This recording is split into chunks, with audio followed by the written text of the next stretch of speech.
Mau nggih enten nenek sing mamundutan. Napa, Nduk?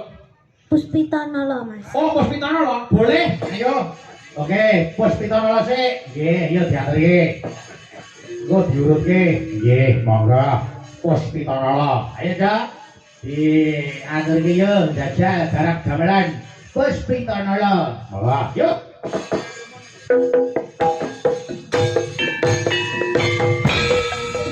Ayo Mbak Tutut.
biasa jan-jan orang gua wong bocah pinter ya wah saestu nggih mumpuni ing samu barang diaturi kok Ra rugi pokoke nduk niken ya. Sik iki ana nawala meneh. Nggih. Iki wonten sing ngersake cewek gaul kalih teteh sing tresno. Saking Pak Juniran SBA Sidoarjo. Nggih. Yo Mbak Eka perhati sih rene monggo Mataram. Turut.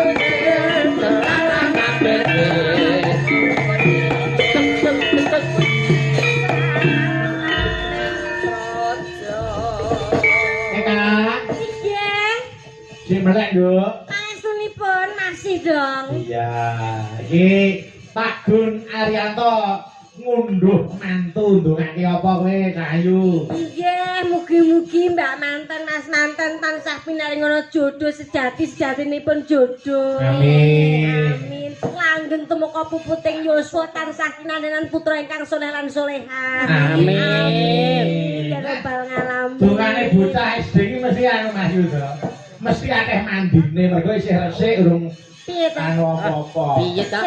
Piye to Mas? Anu Mas Lintu sampean kok SD. Omongno. Paut.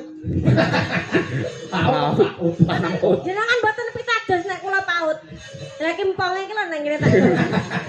Empang sakmono terus. Piye arek nggo ae. Nggih, niki mantene kakung menika CEO, Mak. Anu Mbak Eka. CEO dalam sebuah owner berkah ayam. Berkah. Oh nggih. Usahanipun ayam. Ayam. Nggih, lha menika ndokipun percontohan dadi. Heeh, wilinjunge. Ndok wis 17 tahun ora netes-netes. Wis bos apa kuwi. Anu yo, iki cewek gaul sik. Monggo. Cewek gaul digarak tayub sik lagi rokok seger. Ya. Mbak niki kan anu sik larang ning kono sik. Istirahat. Kula tak sumenek. Istirahat. Monggo. Yo buka bonang Mas Heri, monggo tayub ke sik cewek gaul. Monggo yo. Bonang. 662. Oh sik. Lah. Kuwi apa? Buka apa? Buka bonang. Piye ta bukane, Pak? Cewek gaul to? Heeh. 662 siji rolu nempyong. Oh ya. Ya bener. Bener. Ya ngono memang bukane ngoten ae. Ah ya bener. Bener. Slendro iki. Ya Ben. Pokoke apa omongke dhek iki bener. Bener apa aku. Yo, monggo. Monggo Dewi.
Terima kasih, matur nuwun wis diaturke cewek gaul. Yo gemene wektu Mbak Fahmi karo Mbak Suci, bawa bentar atur.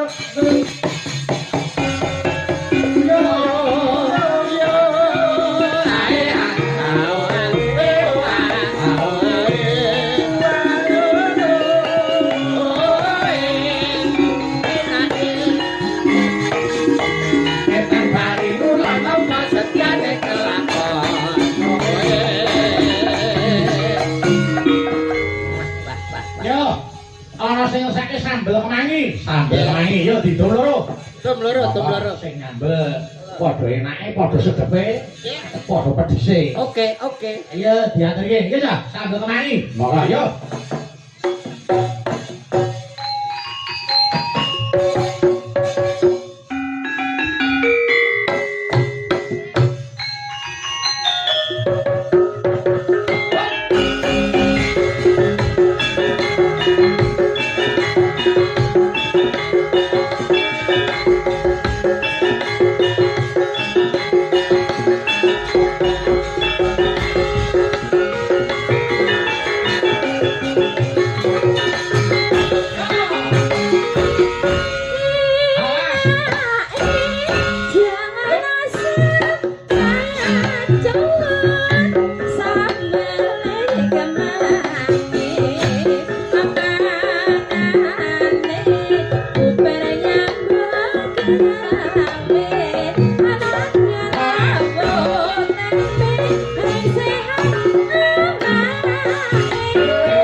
Matur nuwun. Wis diapelke. Yo, sing saiki dini karo Mbak Dita ayo monggo. Dini Dita. Monggo, yo sebenarnya monggo tanam. Yo yo.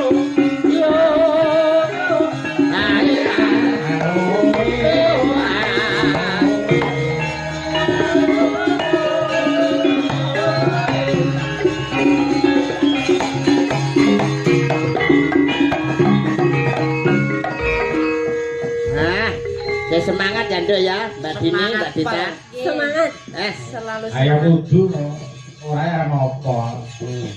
Anu sik, aku nyuwun anu Malik Pelok. Oh, Malik Pelok. Nggih. Iki ana sing ngesaki anu Mas. Napa? Nggih. Niki rada klasik, ana sing ngesaki sarung jagung Semarangan. Weh, Pak, cocok.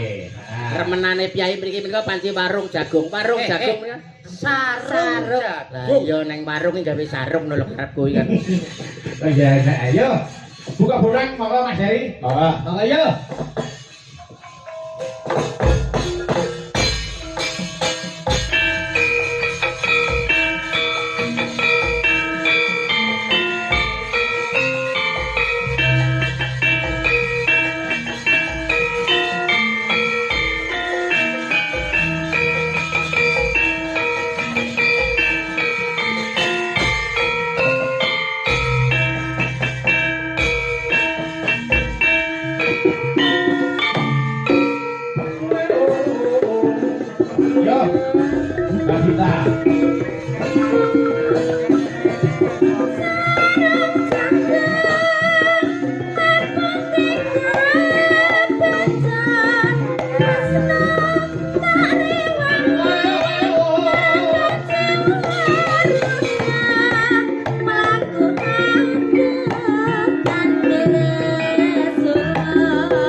Thank you.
Elak ing janji riptanipun Bapak Mas Yuda. Nggih. Nggih, sampun ngaturaken. Kula kintunaken dhateng Pak Karno Tani Jaya Pak Supo